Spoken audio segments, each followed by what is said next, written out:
फसल गुल है अब जहां में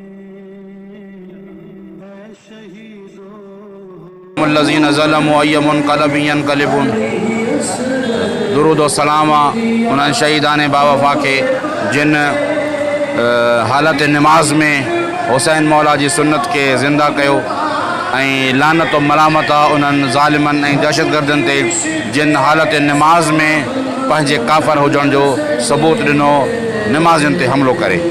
ही 6 साल गुज़री विया आहिनि।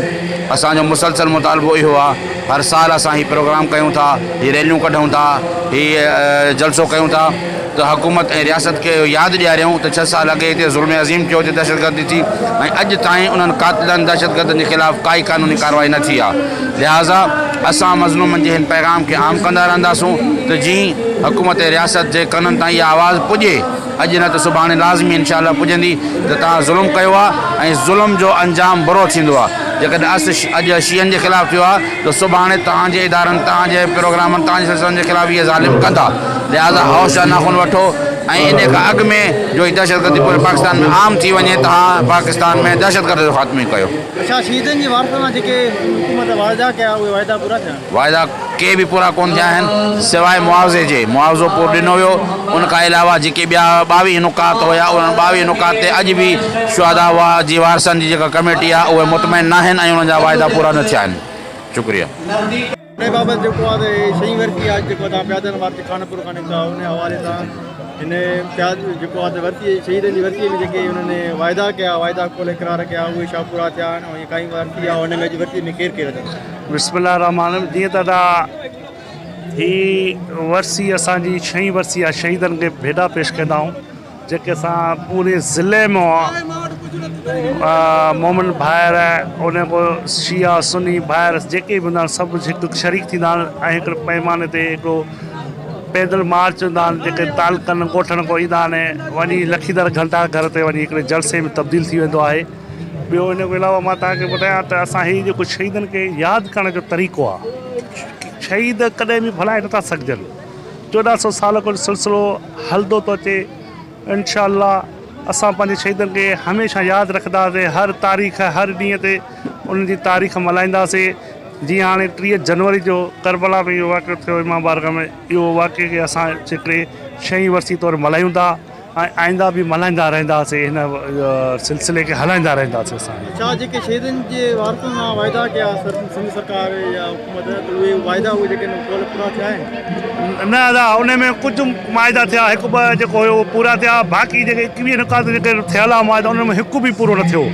उन में नौकरियूं हुयूं शहीदनि जे वारसनि खे बचण खे ॾिनियूं वेंदियूं ऐं इन खां अलावा हिकु दहशतगर्दी जेके नेटवर्क आहे उहो ख़तमु कयो वेंदो, सहूलियतकारनि खे हथु कयो वेंदो, आर्मी हिकिड़े आर्मी जे ज़रिए हिकिड़ी ऑपरेशन कई वेंदी।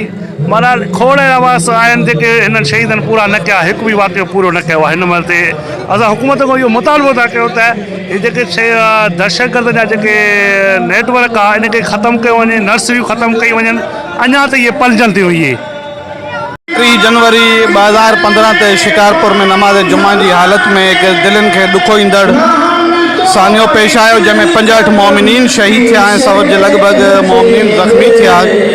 इंतिहाई अफ़सोसनाक वाक़ियो हुयो, हिकु दहशतगर्दी जो तमामु वॾो वाक़ियो हुयो शिकारपुर ज़िले में ऐं उन्हनि शुहदा जी यादि में अॼु असां निकिता आहियूं।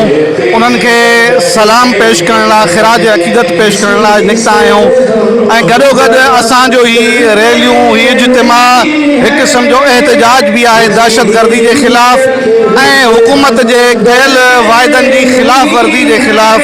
जो हुकूमत जेके बि वाइदा कया शुहदा जे वारिसनि सां उन्हनि वाइदनि खे पूरो कोन कयो। अॼु बि उहे दहशतगर्द आज़ादु आहिनि, दहशतगर्दनि जूं नर्सरियूं पंहिंजी जाइ ते बाक़ी आहिनि। इन हवाले सां असांजो ही रैलियूं, ही प्रोग्राम हिकु क़िस्म जो एहतजाज आहे उन्हनि दहशतगर्दी जे ख़िलाफ़, उन्हनि जे नर्सरियुनि जे ख़िलाफ़। रजीम बिस्मिल्लाहिर्रहमानिर्रहीम। परवरदिगार आलम कुरान मजीद में फरमाइनि था त शहीद कॾहिं बि मुर्दा न आहिनि, शहीद ज़िंदा आहिनि ऐं परवरदिगार आलम वटि रिज़्क़ हासिल कनि था। असांजी ही रैली जेका खानपुर शहर खां पुरअमन रैली जी सूरत में निकिती आहे शहर शिकारपुर में वञी करे उन्हनि शहीदनि खे सुरुख सलाम पेश कंदी जन पंहिंजी जान जो नज़रानो ॾेई करे क़ौम खे ज़िंदा ऐं जावेद बणाए छॾियो ऐं दुश्मननि खे इहो असांजो अॼु जो सबक़ु आहे त अव्हां 65 मोमिननि खे शहीद करे असांखे कमज़ोर करणु पिया चाहियो।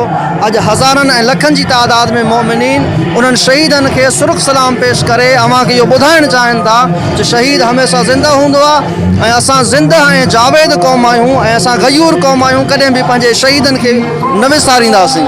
ऐं अव्हांखे असांजो इहो दर्स आहे त अव्हां असांखे क़त्ल करणु ऐं शहीद करणु छॾे ॾियो, छो जो अव्हां जे क़त्ल करणु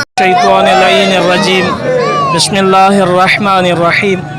अम्मा बाद जीअं त असांजी हीअ पुरअमल रैली जेका खानपुर शहर खां बाज़ार खां निकिती आहे पैदल घंटाघर शिकारपुर ताईं, हीअ रैली असांजी हक़ीक़त में सबूत आहे पंहिंजे शुहदा सां मुहबत जो, छो त हीअ असांजी जेका क़ौम आहे मिलत तशय्यो अहिड़ी ज़िंदा ऐं जावेद क़ौम आहे जंहिं पंहिंजे शहीदनि खे कॾहिं विसारियो न आहे ऐं हमेशह शुहदा जी जेका मौत आहे उहा क़ौम जी हयात आहे।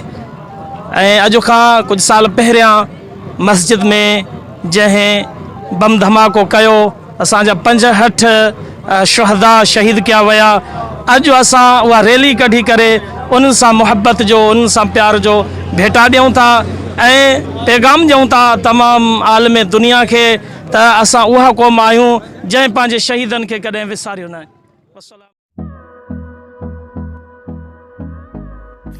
सब्सक्राइब करें हमारे YouTube चैनल को और बेल आइकन पे ज़रूर क्लिक करें।